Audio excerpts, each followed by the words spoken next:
Like, if somebody has her, just please bring her back. I need to see everybody. I need to see everybody again. This house is not complete without anybody here. Please bring her back. You just heard a father calling out for his wife and 2 children, his voice pleading as if it was all a misunderstanding. But only 24 hours later, he was taken into custody, accused of ending the lives of the very people he claimed to be searching for. This is not the only case involving someone who pretended to be a loving family member. In the 10 cases you are about to hear, the perpetrators did not hide in the shadows. They sat at the dinner table, shared the same home, the same blood, and the same promises to protect. Before we begin, leave a comment and tell us what country or state are you watching from. Let's see just how far these stories have reached. Number 1. Chris Watts. Look closely at this moment. 2 little girls are riding on their father's back, giggling, believing this is their hero. But just a few hours later, Chris Watts would transform from the family's only source of stability into the one who destroyed it all. No one could have imagined that behind that smile was an act that would shock the entire nation. In the early morning of August 13, 2018, Shanann, 15 weeks pregnant, returned home from a business trip. An argument erupted over divorce and Chris's affair with Nicole Kessinger. Shanann never left the house again. According to his later statements, Chris ended her life in the bedroom, along with the life of their unborn child. The sound woke Celeste, who was 3 years old. Chris carried her to the truck. Bella, who was 4, also woke up, and both girls were still alive when they left the house. At the Survey 319 oil site, Celeste was killed first. Bella witnessed what happened and, panicked, asked, "Is the same thing going to happen to me, Daddy?" Chris said he could not recall if he answered yes. Bella's final words were, "Please don't do that, Daddy." Yet, he still ended her life. Shanann's body was buried in a shallow grave near the oil tanks. Bella and Celeste were placed separately into 2 crude oil containers. That same morning, Shanann's close friend Nicole could not reach her. Seeing her shoes, car, and phone still at home, she called the police. Chris appeared calm, telling officers his wife and children were missing, but a neighbor's security camera showed him backing his truck into the garage at 5:27 a.m., something he had never done before. His statements began to conflict. When records were reviewed, severe financial strain emerged. After filing for bankruptcy in 2015, the couple carried nearly $500,000 in debt, including a mortgage of about $400,000 and over $70,000 in credit card and medical bills. Combined with the affair, it was a slow-burning fuse in the Watts household. Chris failed a polygraph test, then confessed, leading officers to the disposal site. Later, in prison letters, he admitted that his intent formed the night before. When he tucked the girls into bed, he knew it would be the last time. He even confessed to giving Shanann oxycodone in an attempt to cause a miscarriage. This was not an outburst, it was a calculated plan. On November 6, 2018, Chris pleaded guilty to 9 charges, including first-degree murder, unlawful termination of a pregnancy, and unlawful disposal of bodies, in exchange for avoiding the death penalty. On November 19, he was sentenced to 5 life terms without parole, plus 84 additional years, and transferred to a prison in Wisconsin for security reasons. Chris Watts is not only a convicted murderer, he is the embodiment of complete betrayal, of a pregnant wife, of 2 children who once called him Daddy, and of the image of a father society is taught to trust. This crime did not begin with a weapon, nor did it end with blood. It began with a lie and ended with 3 cold graves. And when someone asks, "What does evil look like?"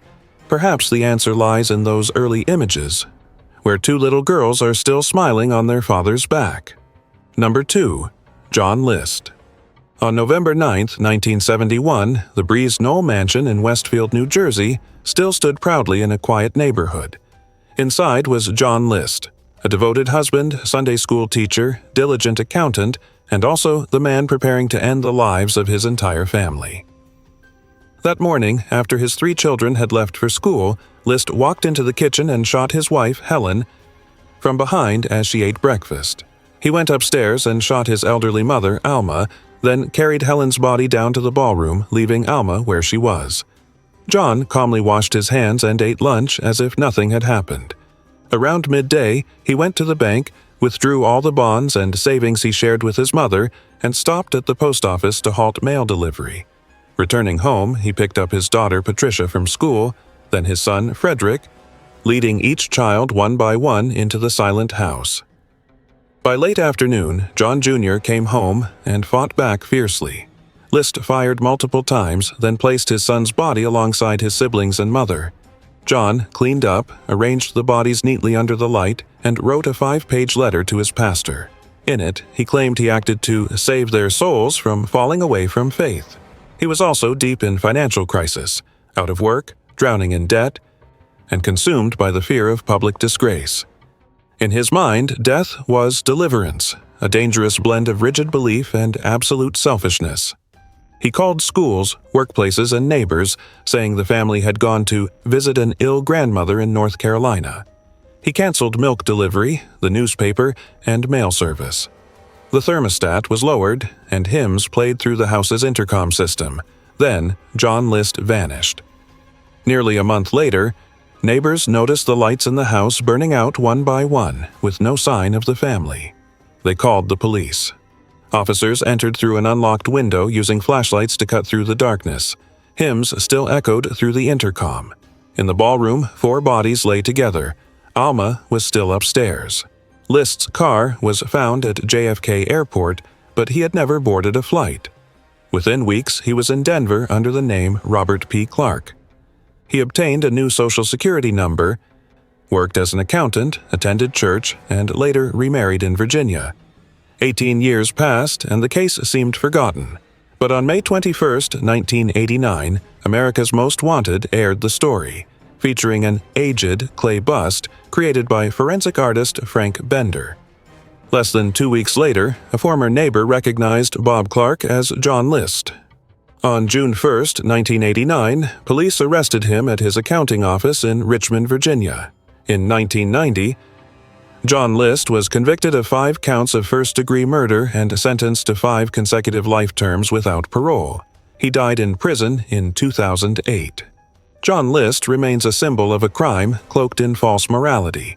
A man who appointed himself as the ultimate judge, turned his home into a frozen ballroom of silence, and claimed he was saving the very lives he had taken. Number 3. Ronald DeFeo Jr. In the early hours of November 13, 1974, Amityville, New York, lay in stillness. Inside the home at 112 Ocean Avenue, Ronald Butch DeFeo Jr., age 23, quietly moved from room to room with a Marlin .35 caliber rifle. Around 3 a.m., 6 members of his family, his parents, 2 younger brothers, and 2 younger sisters, lay face down in their beds, showing no signs of struggle. Forensic examiners later confirmed no sedatives were found in their systems. Multiple gunshots rang out without a suppressor, yet neighbors reported hearing nothing, a mystery that has never been fully explained. Throughout the day, Butch acted as if nothing had happened. At 6:30 that evening, he ran into Henry's bar nearby, shouting, "My parents have been shot!" and rushed back with friends. Police soon found the entire DeFeo family deceased. At first, Butch spoke of a strange intruder, but under questioning, he confessed, saying, "Once I started, I just couldn't stop." The victims were Ronald Sr. and Louise DeFeo, Dawn, age 18, Allison, age 13, Mark, age 12, and John Matthew, age 9. Investigators confirmed all were shot while sleeping. How Butch moved through each room, firing without waking others, remains one of the case's most haunting questions. During the October 1975 trial, the defense argued insanity, claiming Butch heard voices urging him to kill. Prosecutors rejected this, presenting evidence of his clear thinking and history of drug use. Butch shifted his story repeatedly, at times blaming his sister Dawn, other times claiming self-defense, but the jury was unconvinced. In November 1975, he was found guilty of 6 counts of second-degree murder. The following month, he was sentenced to 6 terms of 25 years to life, to be served consecutively without parole. In the years that followed, Butch filed multiple appeals and tried to rewrite the narrative, but all efforts failed. On March 12, 2021, He died in prison at age 69, taking his secrets with him. The DeFeo case is chilling not only because of the number of victims or the coldness of the act, but because of the unanswered silence, how an entire family was killed without a sound. For many, it remains an unhealed wound, 6 lives taken by one of their own, leaving behind rooms forever emptied of laughter. And perhaps the most frightening part lies not in theories about the gunshots or the voices he claimed to hear.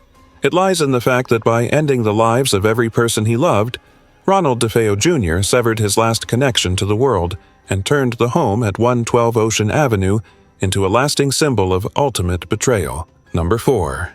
Ronald Gene Simmons. Christmas of 1987 in rural Dover, Arkansas, stood an isolated home called Mockingbird Hill. There was no phone line, no running water, and a fence as high as a fortress.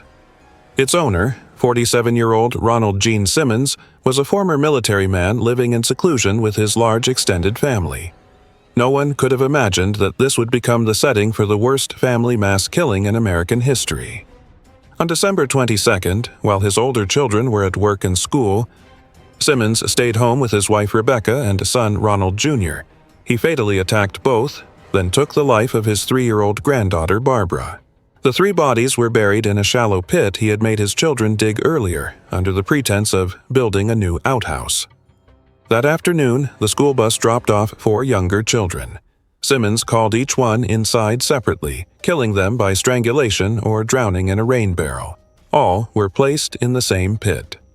The house remained silent through Christmas night. 4 days later, on December 26th, family members arrived for what Simmons had called a post-Christmas celebration. The first group, his son William, wife Renata, and 20-month-old grandson, were shot upon entering. The child was killed and placed in the trunk of a car. The second group, his daughter Sheila, her husband Dennis, 7-year-old Sylvia, and 21-month-old Michael, met the same fate. Sheila and Dennis were shot. The 2 children were strangled. Simmons placed Sheila on the dining table and covered her with a tablecloth. William and Renata were covered with coats. The home was now a stage of cold, deliberate arrangement. Afterward, he went into town, picked up gifts he had ordered, stopped at a private club in Russellville, then returned home and lived among the bodies as though nothing had happened. 2 days passed in eerie stillness. On the morning of December 28th, Simmons began what he called Phase 2. He bought another gun at Walmart and drove into Russellville. First, he entered a law office where Kathy Kendrick worked and killed her. Next, at Taylor Oil Company, he wounded owner Rusty Taylor and killed truck driver J.D. Chaffin. He moved on to the Sinclair Mini Mart, wounding 2 people, and finally to Woodline Motor Freight, where he shot at his former supervisor Joyce Butts and forced employee Vicki Jackson to call police. When surrounded, Simmons lowered his weapon and said, "I've gotten rid of everyone who wanted to hurt me." In the first trial, he was sentenced to death plus 147 years for the Russellville shootings. In the second trial for the killings of his family, he was convicted of 14 counts of murder and received an additional death sentence. Simmons refused all appeals, requesting the quickest possible execution. On June 25, 1990, he was executed by lethal injection, declining to meet with an attorney or a clergyman. This case haunts not only because of the number of victims, but because of the chilling calculation: digging a grave in advance, scheduling killings like a family gathering, and calmly living among the dead. Ronald Gene Simmons turned his own home into a mausoleum, and with his own hands severed every last tie to family, making Christmas night a permanent symbol of ultimate betrayal. Number 5. John David Battaglia. The phone was on speaker. "Faith, ask your mom why she wants to put your dad in jail," said the voice of John David Battaglia. His daughter Faith, her voice trembling, asked, "Why do you want to have Daddy arrested?" Before the mother could answer, Pearl heard her daughter scream, "No, Daddy, please don't," followed by the sound of gunfire tearing through the line. In the chaos, Battaglia added a cruel remark, "Merry, pause, Christmas," a direct mocking reference to Christmas 1999, when he had assaulted his wife and was placed under a protective order. A few hours earlier, on May 2, 2001, Battaglia had picked up 9-year-old Mary Faith and 6-year-old Liberty for what he claimed would be dinner and shopping. But instead of heading to the mall, he drove them to his Adam Hatzloff's apartment in Deep Ellum. Battaglia knew there was an active warrant for his arrest that day for violating probation, and he turned his daughters into instruments of revenge. After taking their lives, he left a message on their bedroom answering machine. "Good night, my brave little girls. You won't have to be hurt by your mom anymore. Daddy loves you." It was both a farewell and a knife to Pearl's heart. Leaving the apartment, Battaglia went to a tattoo shop and asked for 2 red roses on his left arm, each representing one of the daughters he had just killed. Police arrested him moments after the tattoo was finished.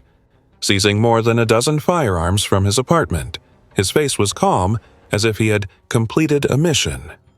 At his 2002 trial, prosecutors described him as manipulative and malicious, using his own children to inflict emotional harm on his ex-wife. The defense argued bipolar disorder, but psychologists testified that he was fully aware of his actions.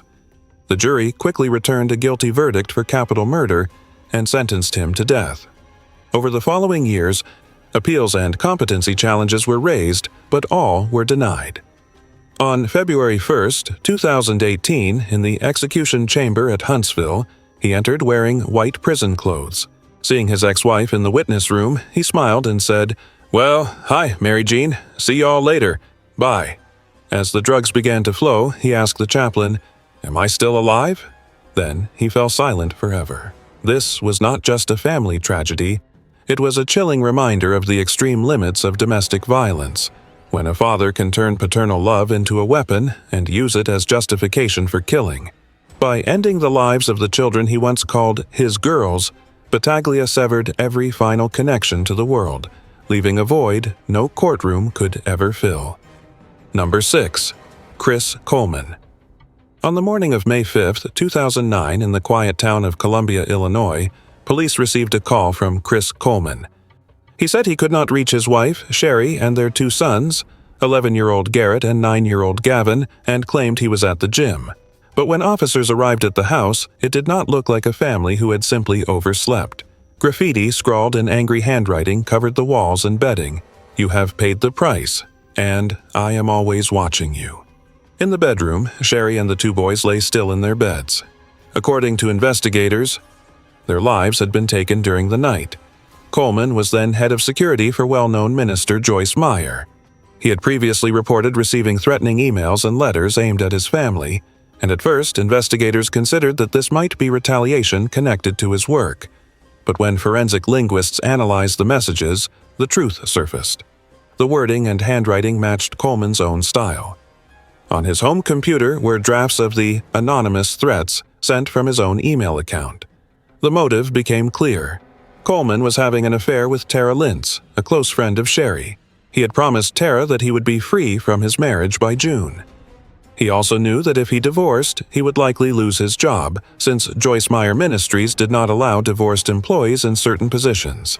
In his distorted logic, ending his family's lives was the only way to keep both his job and his new relationship. On the day of Sherry and the boys' funeral, while mourners wept, Coleman sent Tara text messages reading, "Love you," and "Miss you." Even those who had known him for years were shaken by his cold detachment. In his 2011 trial in Waterloo, Illinois, prosecutors had no eyewitnesses, but pieced together a complete timeline. On the night of May 4th, Sherry and the boys were strangled in their sleep. Early the next morning, Coleman went to the gym to create an alibi before calling police with feigned concern. The linguistic evidence, email records, gym timeline, and proof of his affair formed an unbreakable chain.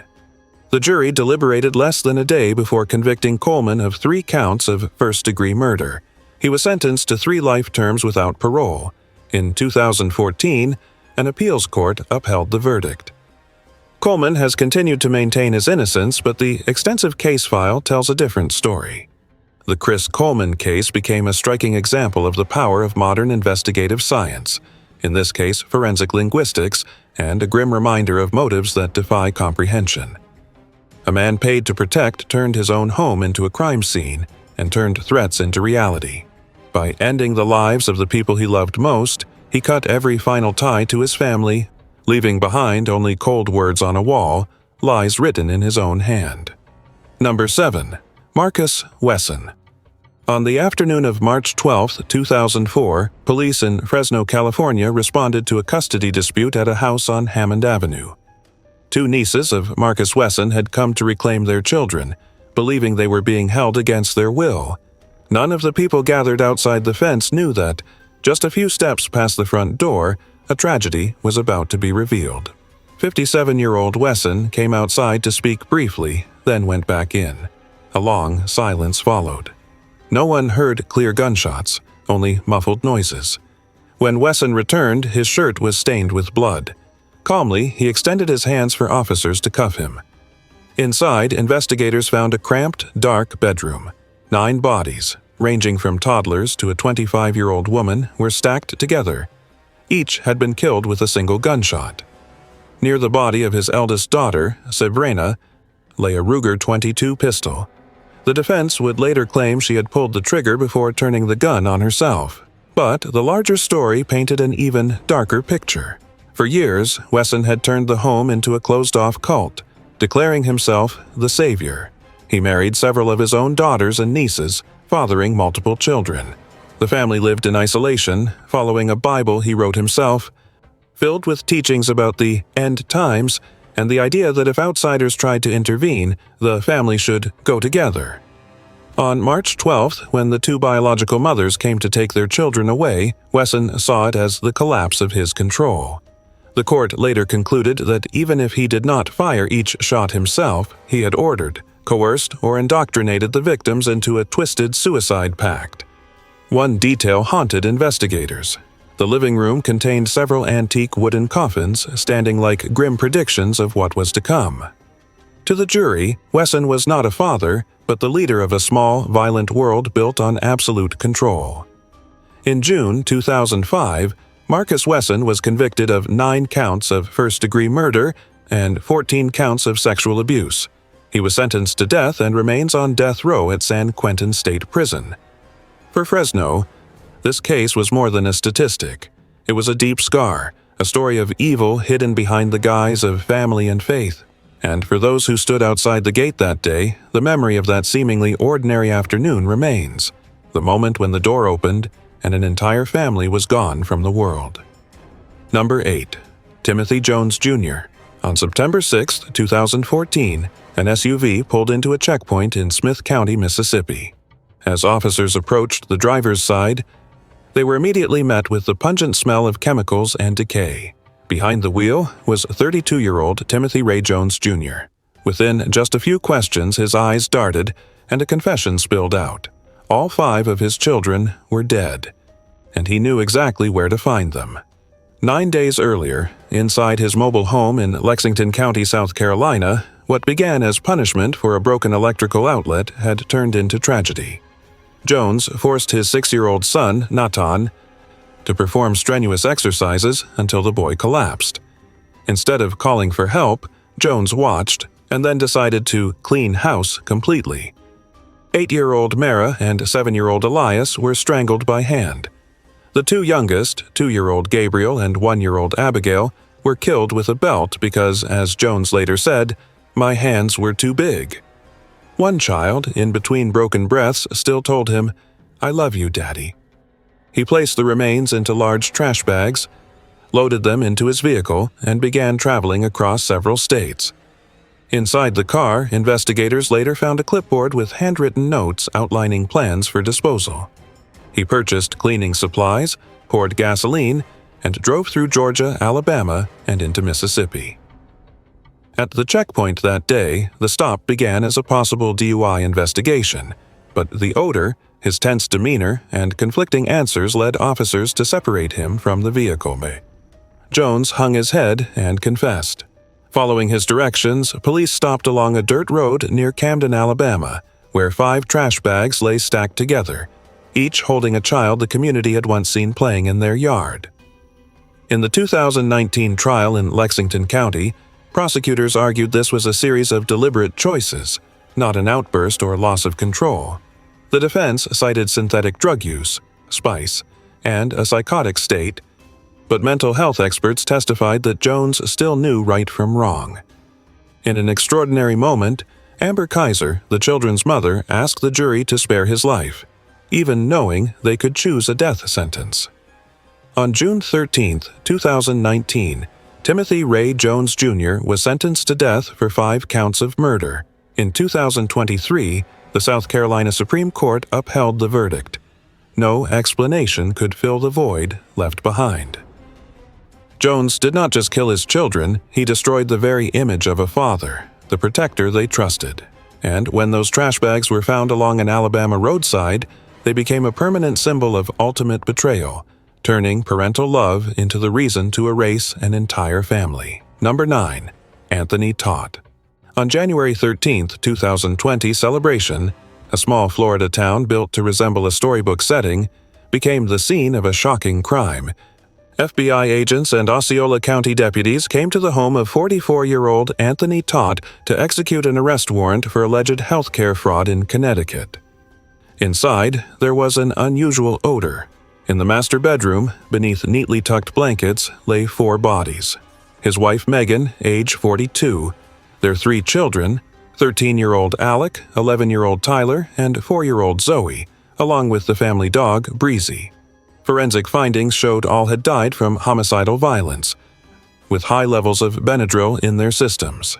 Megan, Alec, and Tyler had stab wounds. Zoe showed no external injuries. The bodies were placed together and wrapped in blankets. Investigators believe they had been dead since late December, meaning Todt lived in the home with their remains for more than a week. When arrested, Todt told investigators he had killed each of them, starting with Zoe, then his sons, and finally Megan. Prosecutors later said he believed in an apocalyptic vision where the family would cross over together to save their souls. But in court, Todt's version shifted. In a 27-page letter to his father and in jailhouse calls, he claimed Megan had killed the children before taking her own life, and that he had simply returned home and taken Benadryl to die alongside them. The final weeks of 2019 showed a family under pressure. Anthony was under investigation for insurance fraud. They faced eviction notices, unpaid bills, and mounting debt. Friends described Megan as spiritual, but never as someone who would harm her children. The mix of distorted end-times beliefs and collapsing finances created a darkness only the family could fully see. At the April 2022 trial, 2 starkly different narratives were presented. Prosecutors played his recorded confession, laid out forensic evidence, and argued an extreme deliverance motive. The defense leaned on his letter and revised story. The jury took only hours to decide. Anthony Todt was guilty of 4 counts of first-degree murder and 1 count of animal cruelty. He was sentenced to 4 consecutive life terms without parole, plus 1 year for killing Breezy. No appeal has overturned the verdict. From the outside, it looked like a normal family. Shared meals, school days, and holiday traditions. But behind the bedroom door lay the end of all those futures. In a place where there had once been bedtime wishes, there was now only the heavy silence of 4 dreams that would never wake again. Number 10. Michele Anderson. On the night of December 24, 2007, the log home of Wayne and Judy Anderson in Carnation, Washington, glowed with Christmas lights. Inside, gifts were wrapped, and bits of shiny paper still lay scattered on the table. But that Christmas Eve warmth would be replaced by the sound of gunfire. 29-year-old Michele Anderson, along with her boyfriend, Joseph McEnroe, walked in with a plan they had been nurturing for some time. McEnroe spoke with Judy in the living room while Michele drew a gun and pointed it at Wayne. The weapon jammed. McEnroe immediately opened fire, killing both Wayne and Judy. They dragged the bodies outside, cleaned up, and then waited, knowing that in just a short while, Michele's brother Scott and his family would arrive for the holiday gathering. When the door opened, Scott and his wife, Erica, stepped in with their children, 5-year-old Olivia and 3-year-old Nathan. Michele shot Scott. Erica was wounded but managed to crawl to a cordless phone and dial 911. The connection lasted only seconds, long enough for the dispatcher to hear what sounded like casual conversation at a dinner. McEnroe grabbed the phone, tore out the battery, and smashed it. Erica was then fatally shot. The 2 children, according to testimony, were killed because Michele said, "We can't leave witnesses." Outside, police units were dispatched due to the 911 call, but the gate to the property was locked. Seeing no signs of forced entry or suspicious noise, they left. Had that gate been opened, the outcome might have been different. 2 days later, on December 26th, a concerned coworker stopped by when Judy failed to show up for work. Through a window, she saw something no one should ever see: bodies inside the home. Police swarmed the scene, and just as they did, Michele and McEnroe drove up. Separated for questioning, they both confessed. Prosecutors said the motive was resentment and money. Michele believed Scott owed her money and felt their parents favored him. From that bitterness, she planned to settle things once and for all. In the 2015 trial, McEnroe was sentenced to 6 life terms without parole. In 2016, Michele received the same sentence. Both will spend the rest of their lives behind bars. That Christmas Eve incarnation had no miracles. It became a stark example of betrayal, a daughter turning a night of togetherness into one of destruction, under a Christmas tree still scattered with wrapping paper. And in the town's memory, the church bells of that year ring alongside a heavy silence, the silence of 6 people who never came home.